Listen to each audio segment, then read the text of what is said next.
Bueno, buenas tardes, ¿cómo andan? El tema que nos toca hoy, microbiología. Bueno, lo que nos toca ver, nos queda ver la segunda parte de parásitos y tenemos que ver, empezar con una pequeña unidad, la unidad que sigue, que es cortita, que es endocarditis. De eso vamos a dividir la clase hoy. Vamos a ver una parte de parásito y la otra parte de endocarditis.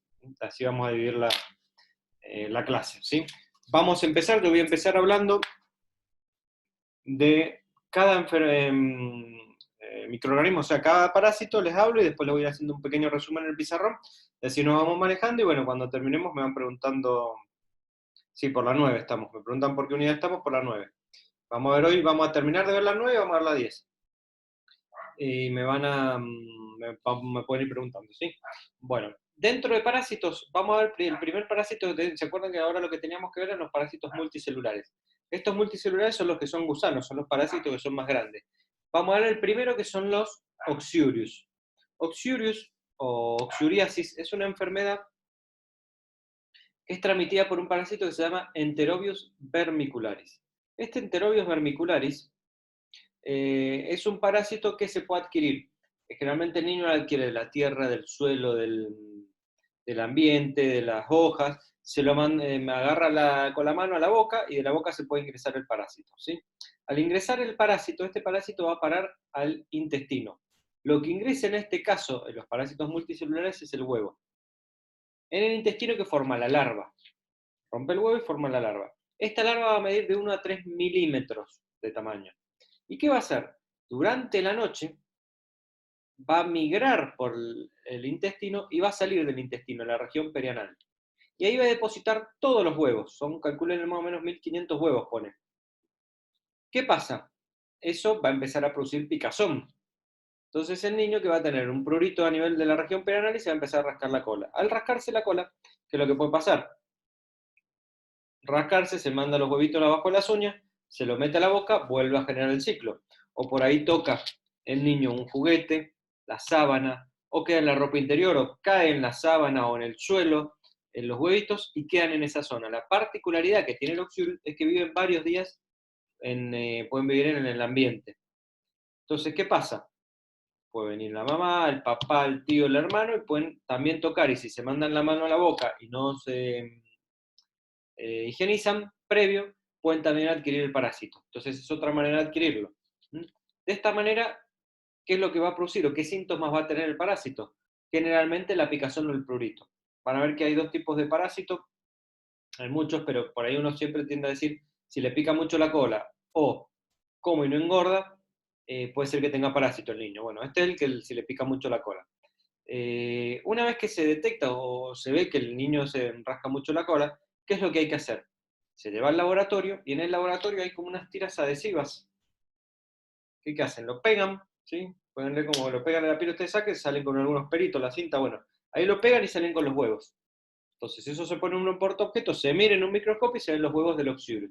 Y ahí se hace diagnóstico que tiene una oxyuriasis. ¿Qué tratamiento se le hace? Bueno, el tratamiento que se hace en estos casos es para el niño, un antiparasitario, pero también se debe tratar a todos los convivientes, todos los que vienen a la casa, madre, padre, hermano, una niñera, si pasa mucho tiempo y demás, porque al estar en contacto con todas esas, el lugar donde puede haber estado el parásito, se pueden haber contagiado. Y a su vez hay que cambiar sábanas, ropa interior, eh, suelo, juguete, hay que limpiar todo, junto con el tratamiento. De esa manera se saca el parásito. ¿Cómo lo puedo prevenir? Con la buena higienización por ahí o el lavado de manos. Es una manera que uno lo puede llegar a prevenir. Pero tengan en cuenta que es un parásito, que la característica que tiene es que forma la larva en el intestino y esa larva va a salir del intestino y va a depositar los huevos a nivel de la región perianal y por eso es que pica siempre la cola. Esa es la característica que tiene este parásito que se llama oxyuriasis. Y ahora se los voy a poner en el pizarrón. Por lo tanto, la enfermedad se llama oxyuriasis. La oxyuriasis, ¿quién produce la oxyuriasis? El Enterobius, de etiología. Enterobius vermicularis. ¿Sí? Acá vamos a hablar de ciclos.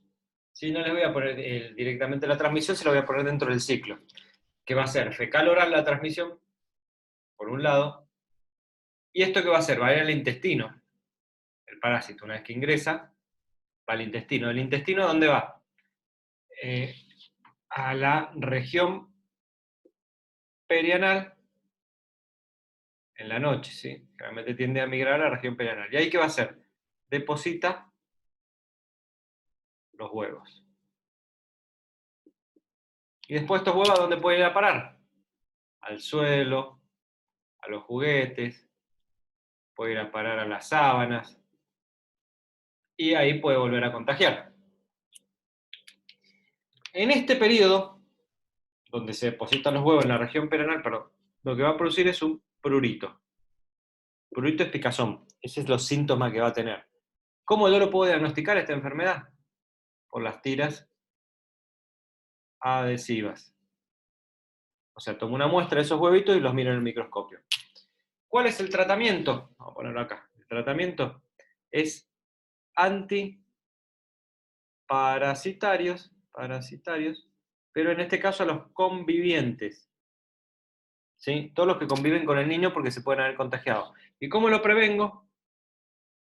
¿Sí? Como por ejemplo con el lavado de manos. Si el niño está afuera, está jugando, cuando entra que se lave las manos, uno va tocando determinadas cosas, se tiene que tener la costumbre de lavarse las manos, y de esa manera no se previene un virus, sino también se puede prevenir parásitos o cualquier otra enfermedad. ¿Sí? Entonces lo importante de esto del ciclo es saber quién la produce, que es el enterobius vermicularis, y que el parásito lo que va a hacer es salir del intestino y depositar los huevos en la cola, entonces la región perianal. Entonces por eso es que le pica y se rascan todo el día la cola. Y ese parásito puede quedar vivo 2 o 3 días en el ambiente y puede volver a contagiar a la misma persona o a otra persona conviviente de la familia. Por eso se trata a todos.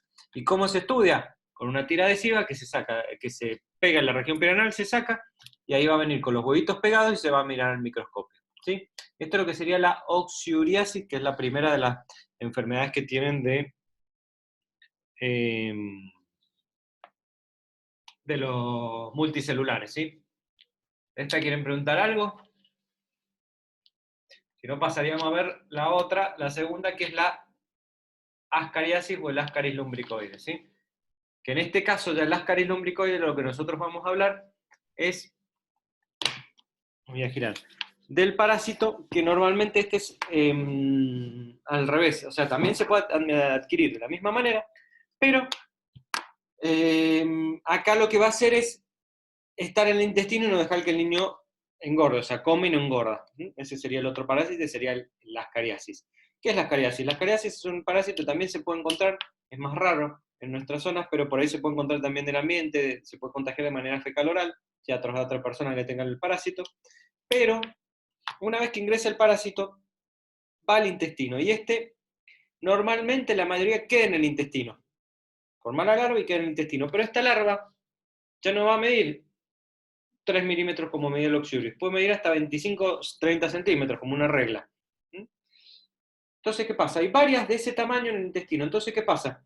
En el intestino, el niño le empieza a crecer la panza, pero no porque engorda, porque tiene parásitos, porque van a ver que las extremidades van a estar todas flaquitas, porque va a empezar a tener una falta de nutrición, porque el parásito es el que está engordando.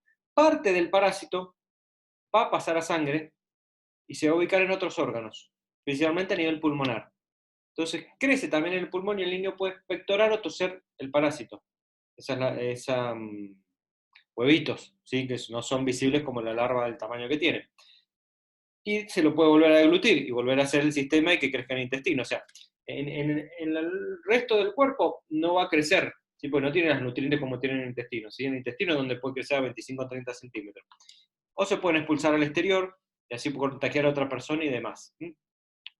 Es un parásito que no es tan común, pero por ahí puede aparecer a veces en los niños, y generalmente el cuadro que presentan es de una neumonía. O sea, antes que hagan un cuadro de falta donde el niño ya no se puede alimentar bien y tiene una falta en malnutrición o desnutrición, va a tener un cuadro de una neumonía, por ejemplo, por el parásito, puede tener una neumonitis, puede tener un cuadro de alguna afectación muscular, con mialgias y demás. ¿Qué es lo que se hace? ¿Cómo se diagnostica? Por una muestra en la materia fecal, donde están los huevos, o directamente porque expulsa uno de los parásitos. ¿Cómo lo tengo que tratar? Le tengo que dar un medicamento para que desprenda, ¿sí? Paraliza los parásitos, no se puedan adherir a la mucosa del intestino y sean eliminados. Que es parte de lo que vimos ayer.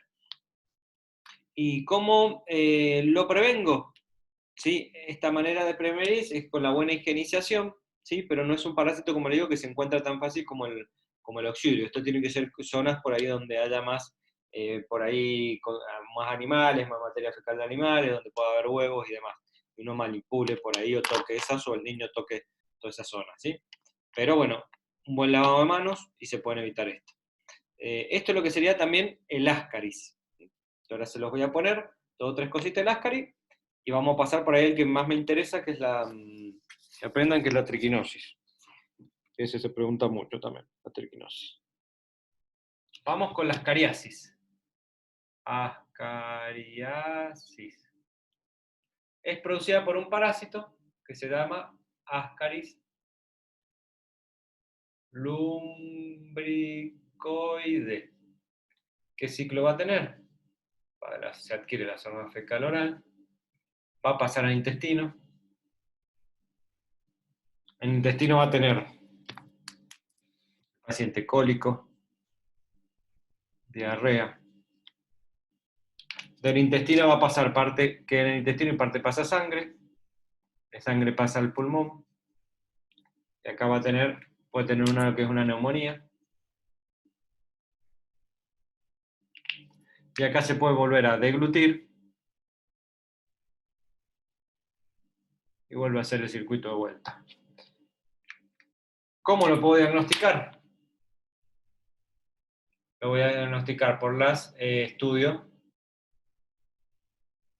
de las heces, de la materia fecal. O la macroscopía. Copia del parásito. ¿Qué quiere decir esto? Que expulse el parásito y lo vea macroscópicamente, que lo estoy viendo, ya tengo ahí el diagnóstico. ¿Cómo lo trato?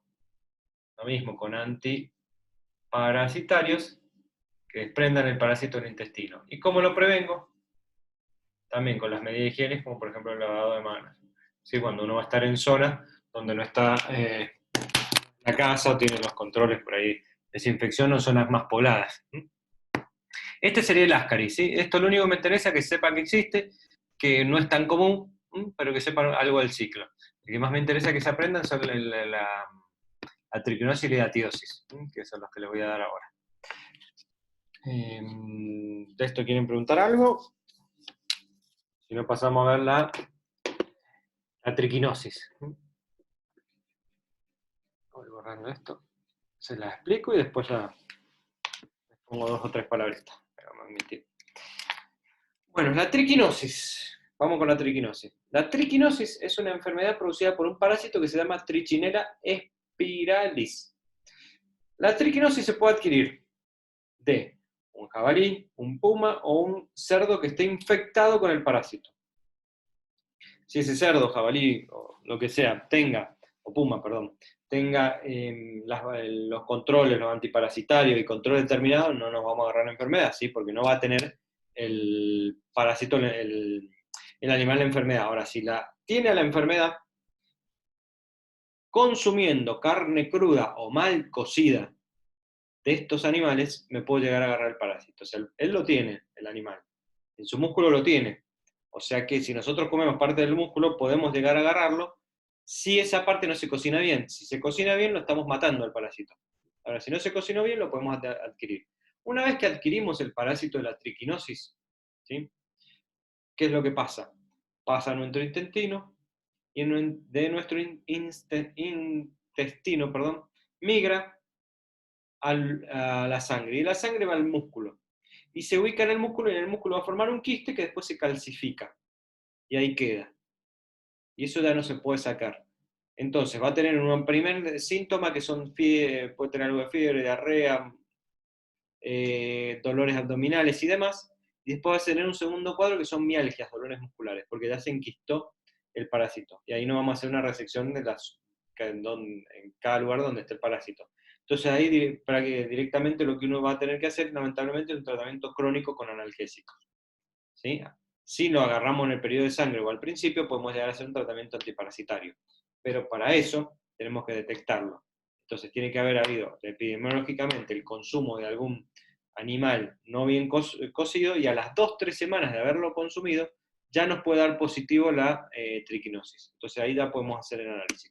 Fueron al campo el fin de semana, esperen 3 semanas y háganse el análisis. Si le da positivo hay que hacer antiparasitarios para evitar que la menor cantidad posible de parásitos se enquisten en el músculo y después nos produzca dolor. Pero ¿qué es lo principal de todo esto? Es la prevención. Por eso es importante saber cómo se transmite. ¿Y cómo lo puedo prevenir?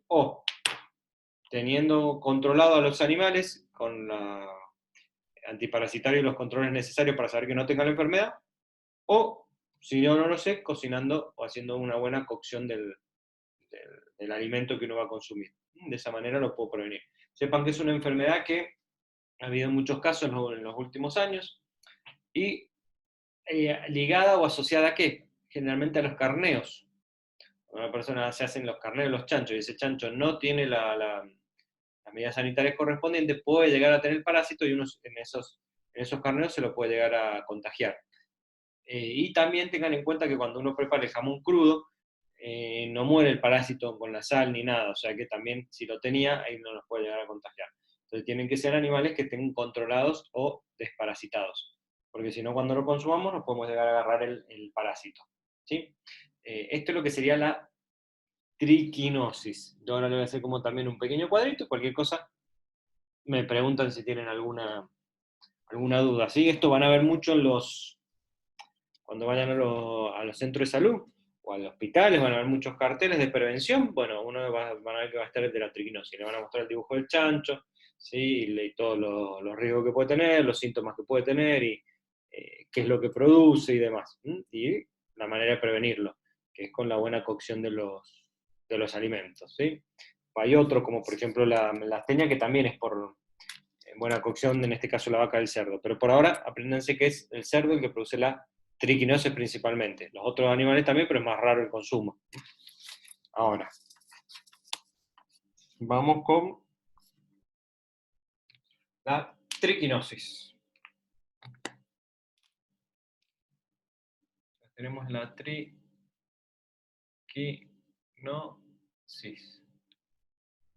¿Quién produce la triquinosis? Un parásito que se llama Trichinella spiralis. ¿Sí? ¿Cuál es el ciclo? Vamos a tener, como dijimos, el puma, el cerdo, el jabalí, que están infectados, y a través de la ingestión de la carne cruda de estos animales, va a ir y se la va a transmitir al hombre. ¿El hombre qué va a hacer? Va a pasar al intestino, del intestino donde pasa sangre, de sangre donde pasa al músculo, y ahí que va a formar los quistes, que después se van a calcificar. El quiste que después se calcifica, ¿sí? Entonces, ¿esto que me va a producir? Me puedo producir acá un cuadro en específico de dolor abdominal, por ejemplo. Pero después acá lo que me va a producir es la mialgia. Y para la mialgia el tratamiento que le podemos dar son los analgésicos, alguna AINE, ¿sí? En forma crónica. ¿Cómo yo lo diagnostico o cómo puedo diagnosticar esta enfermedad? A las 2 a 3 semanas del consumo, yo puedo hacer un análisis de laboratorio, un análisis de sangre. ¿Cómo lo tengo que tratar? Con analgésicos, o si lo detecto a tiempo también le puedo dar antiparasitarios. Si lo agarro cuando está en sangre. Si el parásito todavía está en sangre, un antiparasitario lo puedo atacar. Si ya generó un quiste y se calcificó, ya lo único que puedo dar es analgésico. Por eso es tan importante en este tipo de parasitosis la prevención, que es la cocción de los alimentos, ¿sí? La única manera de defensa que nosotros tenemos. Porque está bien control de los animales y demás, pero si nosotros no sabemos cocinar bien los alimentos, entonces si cocinan bien el alimento, ¿qué hacen? Matan el parásito, por más que lo tengan. Entonces de esa manera no se lo van a consumir, ¿sí? También es importante saber que no es si consumimos un cerdo que haya tenido el parásito, sí o sí nos vamos a contagiar el parásito. es una probabilidad, porque tiene que haber justo mucha parásito en la zona en donde uno comió, por ahí 10 comen el mismo cerdo y 3 se contagian y el resto no, porque alguno comió en la zona en donde no está el parásito y otro en la zona en donde está el parásito, ¿sí? O sea, es una probabilidad también, pero tratar de evitarla. Esto es lo que sería la cuadrito, lo que es la triquinosis, ¿sí? Que es una de las enfermedades parasitarias, que es una de las que más hemos tenido en los últimos tiempos en nuestro medio, ¿sí? Otra importante es la hidatidosis. ¿De esta triquinosis quieren preguntar algo? Más o menos se va entendiendo con los cuadritos. ¿Estamos bien? Bueno, la hidatidosis. La hidatidosis es una enfermedad parasitaria producida por un parásito que se llama, un nombre medio raro, Echinococcus granulosus. Echinococcus granulosus. Bueno, este parásito se encuentra generalmente en los corderos, las ovejas, los chivos. ¿Y qué pasa? No se transmite directamente al hombre, pero por ahí el perro, al consumir las vísceras crudas de este animal, como un animal muerto, por ahí le dieron las vísceras porque comieron un chivito al perro, puede adquirir el parásito. Y el perro, si no está controlado antiparasitario y demás, realmente los perros de campo no lo están, a través de las heces, o sea, manipulación de las heces, o por ahí el perro en la huerta defecó y quedaron heces dando vuelta y no lavamos bien las verduras, o por la saliva del perro, nos puede llegar a contagiar el parásito. Una vez que nos contagia el parásito, ese parásito pasa a intestino, de intestino pasa a sangre, y de sangre va a ir a hígado y pulmón, principalmente al hígado, y va a formar lo que se llama un quiste hidatídico, que es un quiste chiquitito y adentro está el parásito.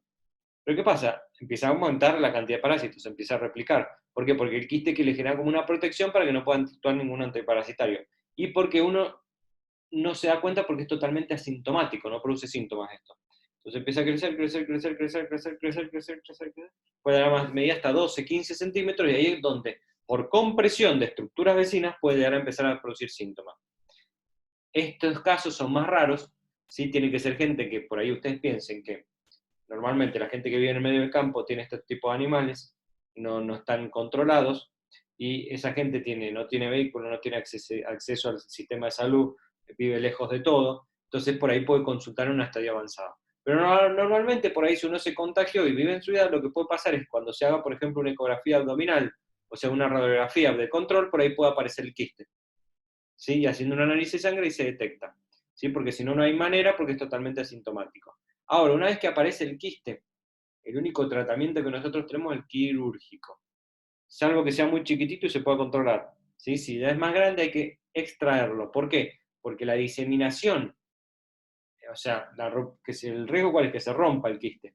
El romperse, la diseminación masiva del parásito en sangre va a hacer que se produzca hasta un shock anafiláctico, que puede producir la muerte del paciente. Entonces hay que tener cuidado. Si está, hay que sacarlo, como una exéresis quirúrgica. Ahora, ¿qué pasa? También hay riesgo que se rompa en la cirugía. Entonces muchas veces, ¿qué se hace? Se aspira primero, o sea, se opera y cuando se entra el quiste se aspira todo el contenido y después se saca. Pero el tratamiento es quirúrgico en estos casos. ¿Y cómo lo puedo prevenir? Teniendo cuidado con el caso de los perros, como lo vimos. Si es un perro que no lo conocemos, no sabemos de dónde, desde el campo y no está vacunado y demás, tener cuidado que que no nos muerda por ahí si tiene rabia, o que no nos lama, o permitamos que nos lengüetee, ¿sí? Porque puede llegar a tener parásitos, ¿sí? Eso sería la prevención y eso sería lo que es la hidatidosis. Pero voy a hacer de vuelta lo que les dije, el mismo resumen. Y pasamos a ver el otro que es las tenias. Entonces dijimos la hidatidosis. La hidatidosis, ¿cuál es la etiología? La etiología de la hidatidosis es el Echinococcus granulosus. ¿Cuál es el ciclo? Tienen que ser las vísceras crudas de un animal, por ejemplo el cordero. ¿Quién las ingiere? El perro. El perro se contagia la enfermedad porque la tenía porque está infectada el cordero. Al contagiarse, ¿qué pasa? Se lo puede transmitir por saliva y por heces. ¿A quién? Al hombre. ¿Y el hombre qué va a hacer? Va a pasar a intestino, de intestino va a ir a sangre, y de sangre va a ir a pulmón y al hígado principalmente. Y de acá, ¿qué es lo que va a formar? Lo que es un quiste que se llama quiste hidatídico. Ahora, este quiste hidatídico, acá puede tener lo mismo, un dolor abdominal o diarrea, pero esto que está acá es totalmente asintomático. No tiene síntomas. O sea que yo, para poder diagnosticarlo, lo voy a tener que hacer, por ejemplo, por una ecografía, por una radiografía. Esto es hallazgo, o sea, que me lo hago por otra cosa y lo detecto.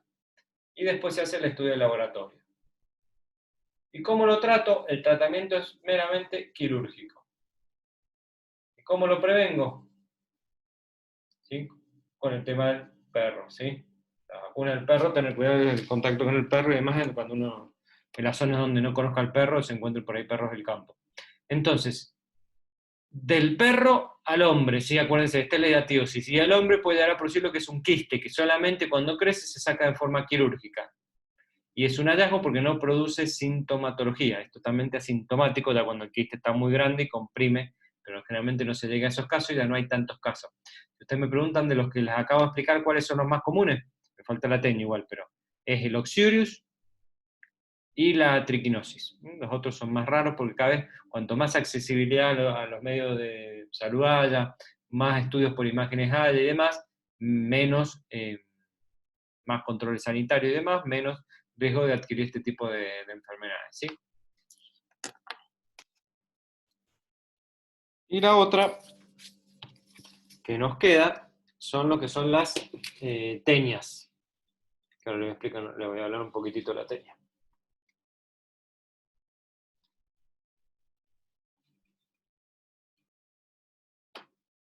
Bueno, de las teñas. Tenemos que saber las teñas. Las teñas es otro parásito, pero en este caso lo puede transmitir la vaca y el cerdo. ¿Sí? Ellos también van a sufrir la enfermedad y la pueden llegar a transmitir. En este caso al hombre, si el hombre come carne cruda de vaca o de cerdo.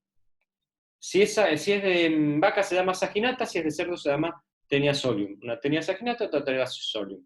¿Qué diferencia hay? Que una es más grande que la otra, ¿sí? Porque esta se tiende a ubicar en el intestino. Entonces, la saginata tiende a medir hasta 8 o 10 metros, y la otra hasta 5 o 6 metros.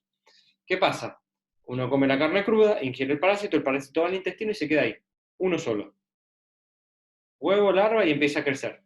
Y es como si fuera una cinta, fideo en cinta, así, finitos, y se enrolla en el intestino. Y empieza a crecer, crecer, y puede medir hasta metros. ¿Y qué pasa? Va absorbiendo todo nuestro alimento. Entonces la persona empieza a tener, lo primero que va a tener son cuadros de diarrea, dolor abdominal, y muchas veces se consulta y se detecta a tiempo, se trata y se evita llegar a un cuadro más severo. Pero volvemos a lo mismo, personas que viven en el medio del campo, las que son las más susceptibles a esto, no tienen los centros de salud, entonces consultan ya cuando están en un estado de desnutrición severo, en donde ya no tienen poca defensa, ya no se están nutriendo. A ver, por ejemplo, a veces pueden caer pacientes con tuberculosis reactivada porque tienen un inmunocompromiso por una desnutrición por un parásito, pónganle, ¿sí? Porque no absorben proteínas, ya tiene una hiponcosis, edema, tiene un montón de complicaciones.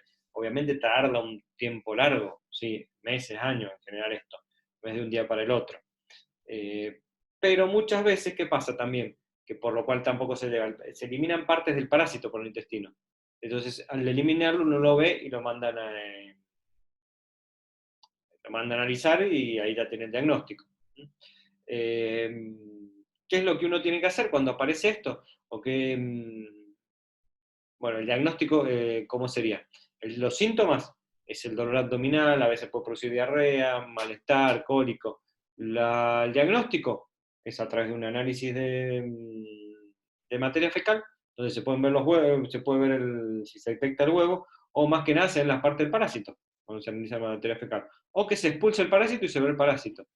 ¿Y cómo lo trato? Con antiparasitarios, como lo vimos ayer, que pararicen al parásito para que se pueda desprender todo. ¿Cómo lo prevengo? Evitando comer o consumir carne cruda de cerdo o de vaca.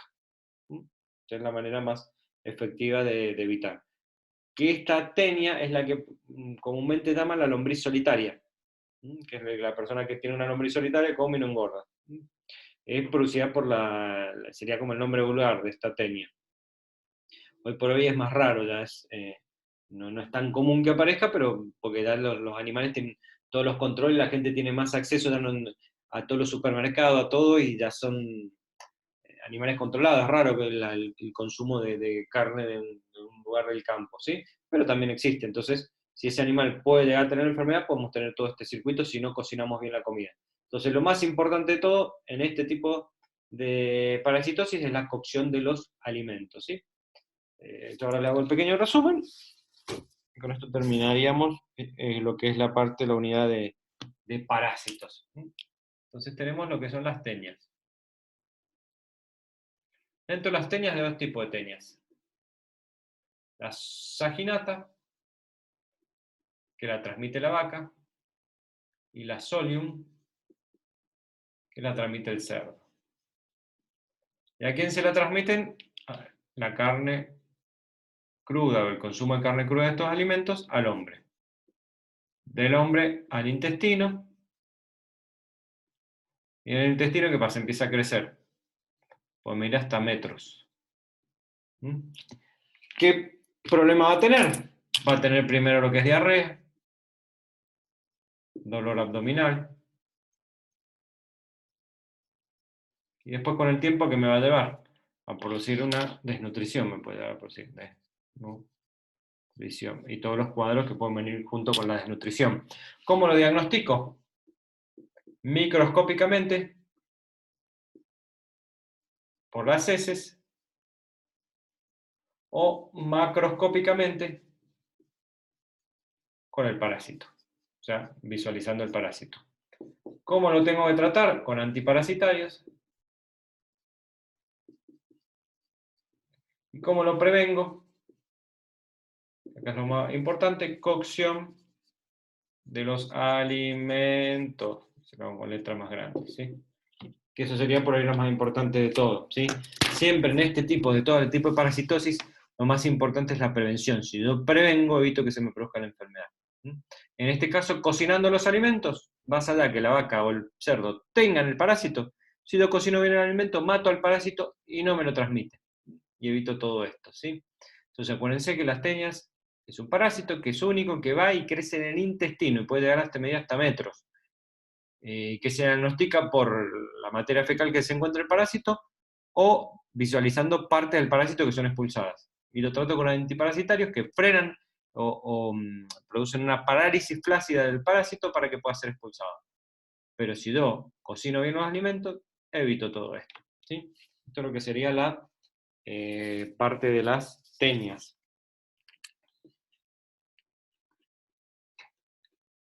Acá tendríamos todo lo que sería el capítulo de parásitos, ¿sí? Los primeros estudiando como les digo el cuadrito, los segundos vas estudiando como el ciclo, y dentro del ciclo iba saliendo todo. Fíjense que acá le di 5, bueno, en la clase pasada habíamos visto todo, Chagas y Tricomonas. De esta parte que acabamos de ver, ¿quieren preguntar algo? ¿Tienen alguna duda de parásitos? Estudienlo como se lo fui dando yo en los resúmenes, o vean lo de los apuntes y hagan su propio resumen y les va a servir. Generalmente los que más se preguntan son triquinosis, oxiurus, hiratidosis, por ahí son los parásitos de esta parte que se preguntan. Y los otros, toxoplasmosis chagas. Esos 5 que le acabo de mencionar, por ahí son los que más se preguntan en los parciales finales, para que tengan una idea. ¿Consultas, dudas, preguntas, o pasamos a la otra parte de la unidad? O sea, pasamos a la otra unidad que es muy cortita. La vemos rápido, la otra unidad es muy, muy, muy, muy cortita. Sí, ya las otras son más largas, así que las otras ya las arrancamos la próxima clase. Hasta que unidad entra en el parcial, hasta hongos. O sea, todo lo que es parásito, no. Entraría hasta hongos, que creo que es hasta la unidad 8. Hasta la unidad 8 entraría en el parcial. Que el parcial habíamos dicho con ustedes ayer, si no me falla la memoria, hacerlo el 10 de junio. El de fármaco la semana que viene y el de micro después de las mesas. Habíamos dicho eso. ¿Lo quieren rendir la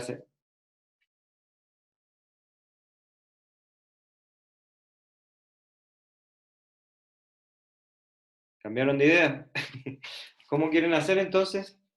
¿Quieren rendir la semana que viene el de micro, el miércoles, y el martes el de fármaco o fármaco para después?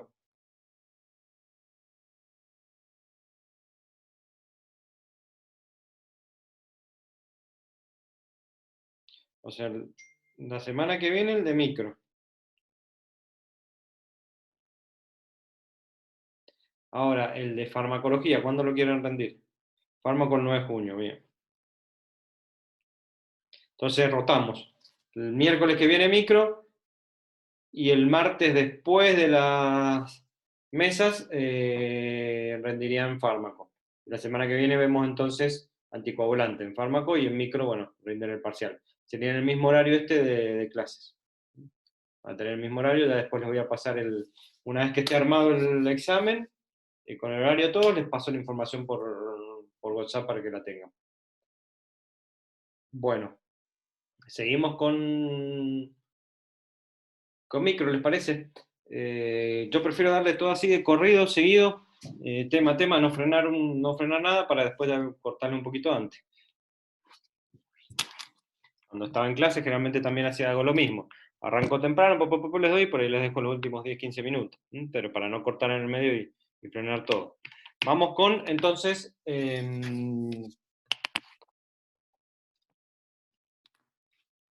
unidad 10. La unidad 10, ahora lo que vamos a empezar, vamos a hacer un cambio de chip rotundo y vamos a empezar a ver por enfermedades. O sea, vamos a ver lo que es endocarditis en sistema cardiovascular, vamos a ver meningitis, vamos a ver infección urinaria, vamos a ver diarreas, vamos a ver enfermedad de transmisión sexual y enfermedades de piel.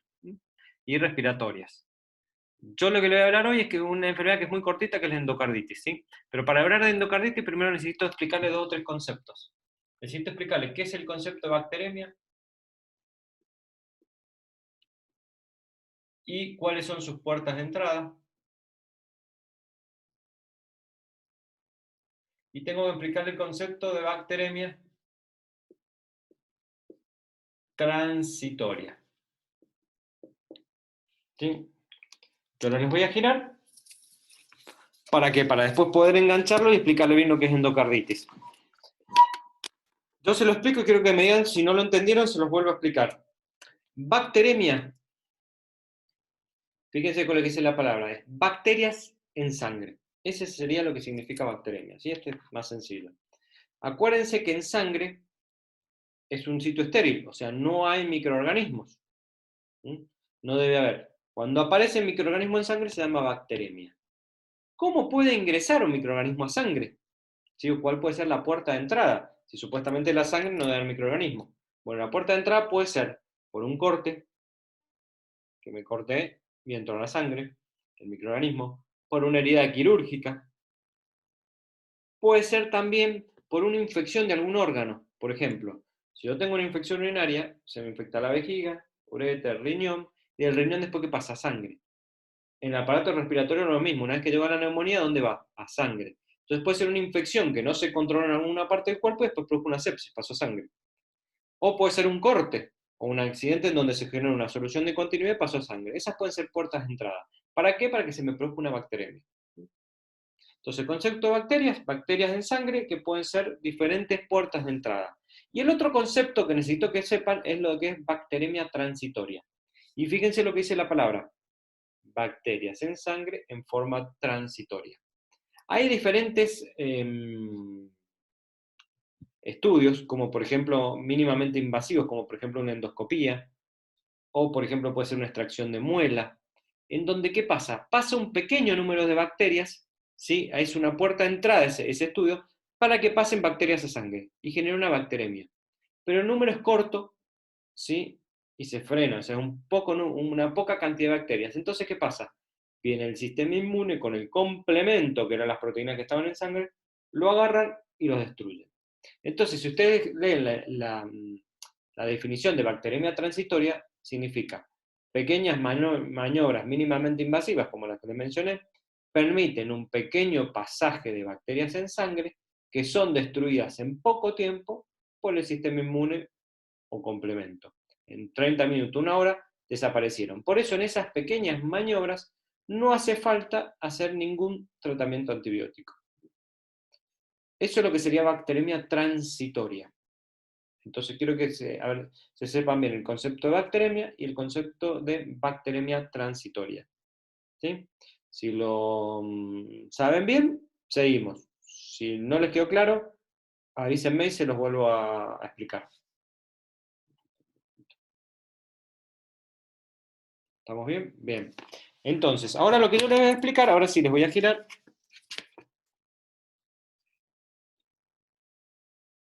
Y les voy a explicar lo que es la endocarditis, de causa infecciosa. La endocarditis. Sí, porque endocarditis es una inflamación, pero acá vamos a ver la endocarditis infecciosa, de causa infecciosa. ¿Qué es la endocarditis? La endocarditis, ustedes ven. Me salió medio. Bueno, imagínense que un lindo corazón. Acá tienen las 3 válvulas y las 2 válvulas, ¿sí? La endocarditis, acuérdense que el corazón, ¿cómo estaba formado? Por el endocardio, el miocardio, si esto lo continúan acá es el músculo, y el pericardio. Bueno, la endocarditis es una inflamación del endocardio o de sus válvulas, ¿sí? Entonces, como definición, endocarditis van a ver que es una inflamación del endocardio. Inflamación porque la itis significa inflamación. Inflamación del endocardio y o de sus válvulas. ¿Sí? Esa sería la definición, o sea, ¿qué es la endocarditis? Ahora, ¿cuál es la etiología del endocarditis? O sea, ¿quién produce la endocarditis? Bueno, acá vamos a tener principalmente 2 microorganismos que son el Staphylococcus aureus, no sé si se acuerdan, y el Streptococo, que había uno que le había dicho dentro del Streptococo que producía endocarditis, que es el viridans. O sea, estos 2 microorganismos son los causantes. ¿Y por qué? ¿Y qué es o cómo van a hacer para producir esta endocarditis? ¿Sí? Bueno, lo que va a pasar es que el paciente primero tiene que tener una lesión cardíaca. ¿Sí? Tiene que tener una lesión cardíaca previa. Sí, cuando uno tiene una lesión, por ejemplo, puede ser por una fiebre reumática, por una cirugía cardíaca o lo que sea, tiene que haber una cicatriz en el corazón. ¿Y esa cicatriz qué tiene? Plaquetas y fibrina, o sea, producto de cicatrización. ¿Y por qué esto es importante? ¿Qué tendrá que ver? Bueno, cuando uno tiene una infección en sangre, una bacteremia, que puede ser bacteremia transitoria o no, o una bacteremia, puede ser que estos microorganismos, por ejemplo, uno se cortó en la piel, está en la piel, le entran, ¿qué puede pasar? Viajen y vayan y se ubiquen en la cicatriz, ¿sí? Acá están las plaquetas y las fibrinas, ¿sí? En el corazón, forma una cicatriz. Va a venir esta bacteria y se va a ubicar acá, como si fuera un nidito. ¿Y qué pasa? Al estar la plaqueta y fibrina cubriéndolo es como que lo protege, entonces el cuerpo no lo reconoce y no actúa la inmunidad. Entonces, ¿qué pasa? Van a empezar a crecer. Y si yo lo tengo acá, esa infección, ¿qué pasa? Saco los microorganismos acá. Y esos microorganismos que van, pum, directamente a sangre, a todo el sistema. Entonces, lo que me puede llegar a generar esto, que se llama vegetación, es una infección a distancia, o sea, en otro órgano. Y en el corazón, lo que me va a llevar a producir, que sería la clínica, esto sí lo que estamos viendo acá es la patogenia, me puede llegar a producir una insuficiencia cardíaca.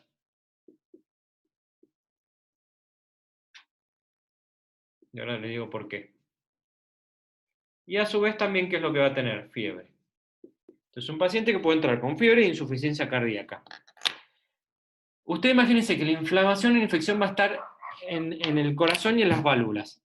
Las válvulas son las que permiten el pasaje y el cierre de la sangre. Les voy a estirar un poquitito para que me vean y por ahí lo entiendan mejor. Sí, las válvulas. Se abren, pasa la sangre a la aurícula del ventrículo, se cierran. El ventrículo se contrae, ¡pum! Como acá está cerrado, toda la presión va a la válvula, por ejemplo, aórtica, ¡pum! Va al sistema. Imagínense que estas válvulas están inflamadas, están funcionando insuficientes. ¿Qué pasa? O no se abre bien, o se abre bien, pero después no se cierra bien.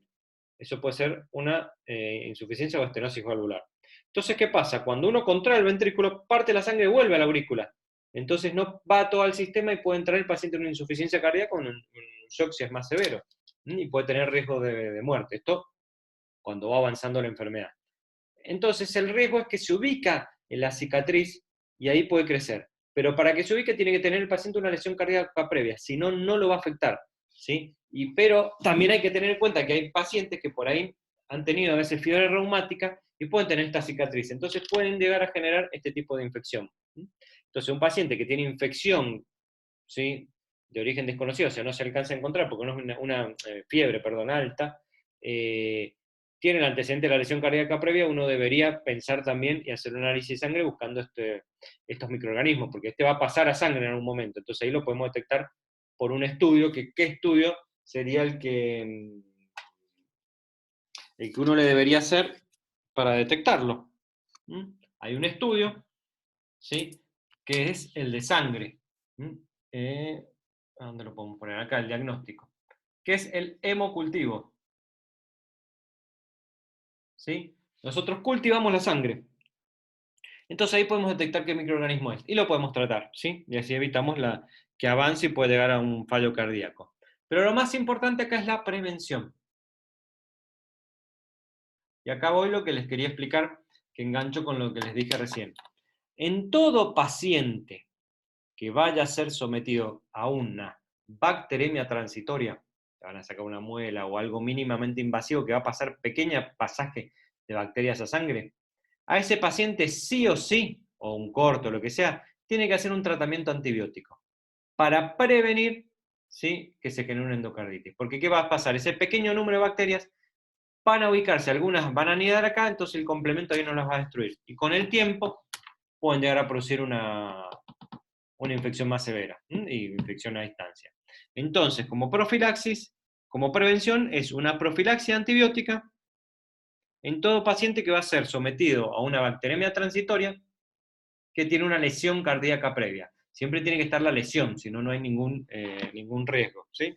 Entonces, si a mí me preguntan endocarditis, ¿qué digo de endocarditis? Endocarditis es una infección, perdón, arranqué mal.